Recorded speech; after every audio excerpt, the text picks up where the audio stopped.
प्यारे विद्यार्थियों, कैसे हो आप? मैं आशा करता हूँ आप ठीक होंगे, अपने कार्य में व्यस्त होंगे और पूरी लगन के साथ तैयारी करते होंगे। आज हम बात करेंगे प्रारंभिक शिक्षा में डिप्लोमा यानी प्री डीएलएड एग्जामिनेशन 2024, जिसके आज आवेदन शुरू हो चुके हैं, उस पर परिचर्चा करेंगे। ये परीक्षा सामान्य और संस्कृत की एक समान एक साथ होती है।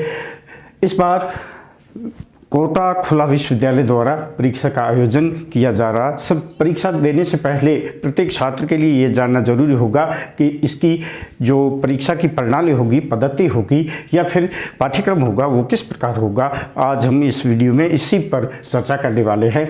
इसमें 4 खंड होंगे। पहला खंड होगा वो अपन की रीजनिंग का होगा, मानसिक एबिलिटी का होगा। प्यारे विद्यार्थियों, इसमें बच्चे के जो मेंटल एबिलिटी की कैपेसिटी होती है उसकी जांच के लिए परीक्षा ली जाती है। इसमें कुल 50 प्रश्न पूछे जाते हैं। प्रत्येक प्रश्न 3 अंक का होता है और अंक भार है 150 होंगे। इनमें कौन कौन से बिंदु आएंगे?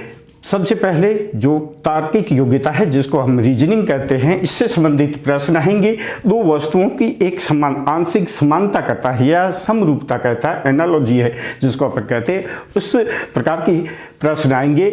और फिर विभेदीकरण है, विश्लेषण है, संबद्धता है, तार्किक जो चिंतन है, लॉजिकल थिंकिंग है, रिलेशनशिप है, एनालिसिस है, इससे संबंधित जो प्रश्न है इस पाठ्यक्रम के अंदर समाहित है। इस पर कुल 50 प्रश्न हैं, वो 150 अंक के आएंगे। ये एक पहला खंड होगा। दूसरा खंड होगा वो हमारे राजस्थान की सामान्य जानकारी के बारे में होगा। इसमें भी प्यारे विद्यार्थी 50 प्रश्न आएंगे जो 150 अंक के होंगे। लगभग इसमें कौन से पक्ष पर अपन को याद करने हैं? एक ऐतिहासिक पक्ष है जिसको हिस्टोरिकल एस्पेक्ट कहते हैं, राजनीतिक है, पॉलिटिकल एस्पेक्ट है, कला संस्कृति और साहित्य पक्ष है, art cultural and literature aspect है, आर्थिक पक्ष है, इकोनॉमिक्स और भौगोलिक है, ज्योग्राफिकल है, लोक जीवन फॉल्क लाइफ है और सामाजिक सोशल एस्पेक्ट है, पर्यटन पक्ष है, टूरिज्म एस्पेक्ट है। इन बिंदुओं पर, इन पक्षों पर जो प्रश्न हैं आपके आएंगे। कुल प्रश्न 50 अंक के होंगे, 50 प्रश्न होंगे और अंकभार उनका होगा वो 150 अंक का होगा। ये ए और बी 2 खंड हुआ। तीसरा खंड है वो प्यारे विद्यार्थियों आपके लिए थोड़ा सा नया होगा, क्योंकि इनके बारे में तो आपने पढ़ा होगा। ये थोड़ा सा नया है क्योंकि ये पढ़ना होगा, ये शिक्षक के लिए अनिवार्य है। शिक्षक टीचिंग जो एप्टीट्यूड होता है उससे संबंधित 50 प्रश्न है पूछे जाएंगे, वो 150 अंक का होगा। इस पर आपको थोड़ा सा ध्यान देना होगा क्योंकि ये आपके लिए थोड़ा नया है। तो शिक्षक बनने के लिए इस खंड का ज्ञान होना भी जरूरी है। शिक्षण अधिगम में टीचिंग जो लर्निंग है उससे आधारित प्रश्न पूछे जाएंगे और शिक्षक बनने के बाद में जो नेतृत्व की क्षमता होती है, गुण होता है, लीडरशिप क्वालिटी होती है, उसके विकास से संबंधित प्रश्न पूछे जाएंगे। और फिर सृजनात्मकता है, सतत व्यापक मूल्यांकन है, सामाजिक संवेदनशीलता है और व्यावसायिक अभिव्यक्ति से संबंधित कुल मिलाकर के 50 प्रश्न पूछे जाएंगे, जिसका 150 अंक भार होगा। यानी प्रत्येक प्रश्न है वो 150 नंबर के होंगे। इस प्रकार से ए, बी और सी ये जो 3 होंगे ये 50, 50, 50 यानी 150 प्रश्न होंगे।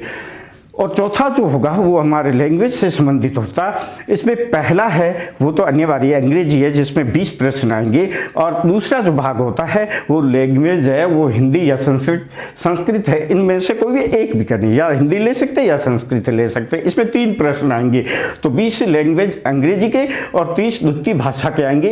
150 इसके होंगे अंक भार। इस तरीके से जो अंग्रेजी की लैंग्वेज है उसमें आएगा कॉम्प्रिहेंशन है, स्पॉटिंग एरर्स है, नरेशन है, प्रीपोजिशन है, आर्टिकल है, कनेक्टिंग्स है, करेक्शन ऑफ सेंटेंस है, काइंड ऑफ सेंटेंस है, सेंटेंस कॉम्प्लिकेशंस है, टेंस है, वोकैबुलरी है, सिनोनिम्स है, एंटोनिम्स है, वन वर्ड्स है और सब्स्टिट्यूशंस है, स्पेलिंग एरर्स है। इससे संबंधित प्रश्न पूछे जाते हैं। और दूसरा जो हिंदी का होगा उसमें संधि है, समास है, उपसर्ग है, प्रत्यय है और वाक्यों के लिए एक शब्द है, युग्म शब्द है, विलोम शब्द है, पर्यायवाची शब्द है, शब्द शुद्धिकरण है और वाक्य शुद्धिकरण है, मुहावरे है, कहावतें है, इससे संबंधित है प्रश्न पूछे जाएंगे। मोटे तौर पर आपका एक जो सिलेबस है उसको ध्यान में रख करके आपको तैयारी करनी होगी।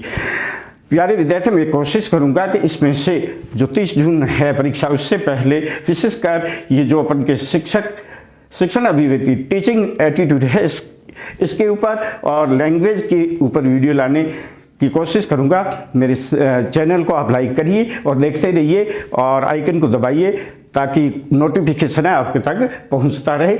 और एक बार पुनः आपके जो भविष्य की उज्जवल कामना करते हुए आपसे आग्रह करूंगा कि इस सिलेबस को थोड़ा सा ध्यान रख करके अपने टाइम टेबल जो योजनाबद्ध परीक्षा आप जो पढ़ाई कर रहे हो उसको जारी रखिए और आगामी है जो परीक्षा है उस तक अपनी जो पढ़ाई का स्तर है या पढ़ाई का जो तरीका है, जो टाइम टेबल बनाए उसको सतत आप जारी रखिए।